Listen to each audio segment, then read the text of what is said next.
Good afternoon. We had sun in western South Dakota, but we've had clouds and even some fog in eastern KELOLAND. Tonight will remain mostly cloudy with a low of 5 in Sioux Falls, 0 in Aberdeen, 13 in Pierre, and 25 with mostly clear skies in Rapid City. Tomorrow brings partly cloudy skies with a high of 20 for Sioux Falls and Aberdeen, 32 in Pierre, and 56 in Rapid City. Saturday looks to be even warmer. KELOLAND's First at 4 starts right now. Live from KELOLAND Media Group, KELOLAND News First at 4. We have the details of the DCI report saying an officer was justified in a deadly shooting in Rapid City in November. Plus, Sioux Falls has set a new record when it comes to building and expanding the city. And later, the racetrack may be silent, but there's still all kinds of work going on at Houston Speedway. We look at the improvements crews are making straight ahead. Good afternoon, and thanks for tuning in to First at 4. I'm Don Jorgensen. And I'm Kelly Volk. New this afternoon on KELOLAND News First at 4. A Rapid City police officer was justified in a deadly shooting last November. That's according to the Division of Criminal Investigation and the South Dakota Attorney General. The incident happened at a Rapid City apartment complex. According to the DCI report, James Murphy charged at the officer with a knife and attempted to stab him. The officer fired his gun twice at the suspect. Murphy later died at the hospital. The officer was not hurt. The Attorney General's office says that after reviewing videos, witness interviews, and other evidence, the officer was justified in the deadly shooting. A familiar face in KELOLAND wants to help other people avoid online scams. Brittany Kay is a co-host of KELOLAND Living. Recently, someone wanted to buy a dress she had listed for $130 on Poshmark. One buyer wanted to communicate through email instead of the app, and they wanted to pay with a check in the mail. The lingo and language she was using, it was very kind of what I would compare to what I get in scams for emails. Like there was no punctuation, it didn't necessarily make sense. My address. Kay did end up getting a check for more than $1,200, which is way more than what they were going to pay for the dress, but she never cashed it or sent the dress. Here's some tips to protect your money tonight on KELOLAND News at 10. All right, we're going to get a check of our weather. You know, the temperature wasn't bad today, Megan, but that wind really made it feel much colder. Yeah, and that wind will die down through tonight, and tomorrow will be warmer, and Saturday will be even warmer. Right now, Sioux Falls is at 20 degrees, cloudy skies, those north winds at 16 miles an hour.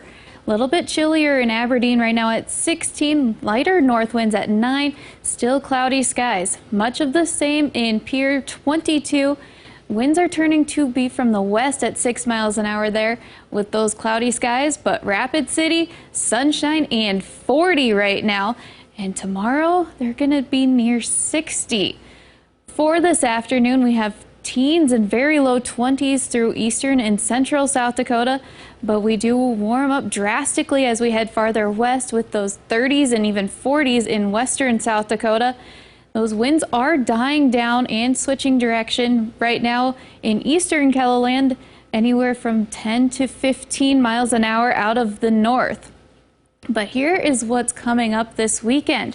We could see those warmer temperatures start on Saturday in those areas in green by Rapid City. For tonight, though, cold across eastern KELOLAND, lows in the single digits. We do have teens and 20s the farther west we go.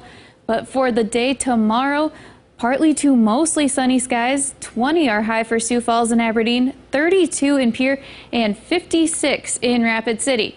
Saturday, another partly cloudy day. 33 are high for Sioux Falls, 31 in Aberdeen, 40 in Pierre, and 58 in Rapid City.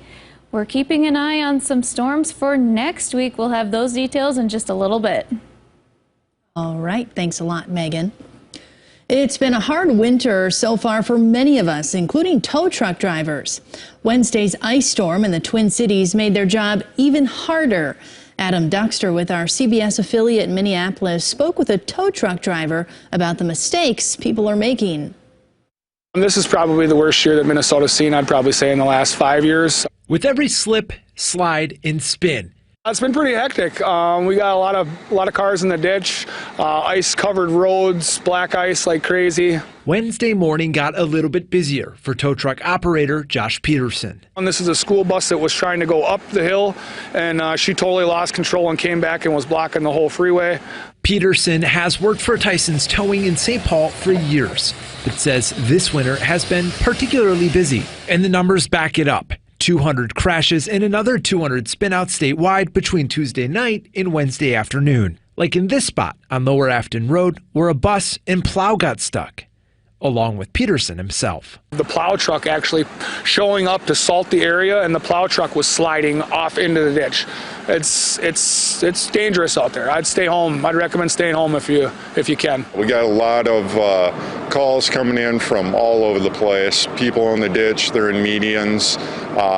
They hit somebody, it's just a variation. The phone doesn't stop ringing. Derek Schindler of Budget Towing. It's overwhelming as far as towing company, but you just get right through it. Go on to the next tow. And while there's no telling what weather will continue to come this winter, both drivers say their advice to you is simple either way. Stay home. If you can, stay home, take a day. If not, drive slow, be aware, and put your cell phone down and just allow yourself extra travel time. That was Adam Duxter reporting from Minneapolis. If you see a tow truck on the road, give them plenty of room to work. One of the longest running businesses in the Black Hills is trying to reopen after a major fire. A kitchen fire in September closed most of Cheyenne Crossing, but that didn't mean the end of the businesses for good. Renovations are now underway at the site with the goal of reopening. We look forward to being able to serve our people again, and maybe a little faster, and with the same good quality that we've been known for. In tonight's Eye on KELOLAND at 10, we're going to learn all about Cheyenne Crossing and its importance to the local community. The National Music Museum at the University of South Dakota is going to be hosting the 50th anniversary event next week. USD says that the museum has made a special exhibit in celebration of its 50th anniversary. It will open with a ribbon-cutting ceremony on Thursday, January 19th at 5 p.m. The Music Museum recently wrapped up a big renovation and expansion that added office spaces, a new gallery, and a new concert hall. Tomorrow is the third annual Midwest Gender Identity Summit in Sioux Falls. It's being put on by Sanford Health and the Transformation Project. The purpose of the event is to review the needs of transgender patients in health care. This includes communication as well as physical and mental health needs. It is $25 for employees, $45 for students, and $65 for the public.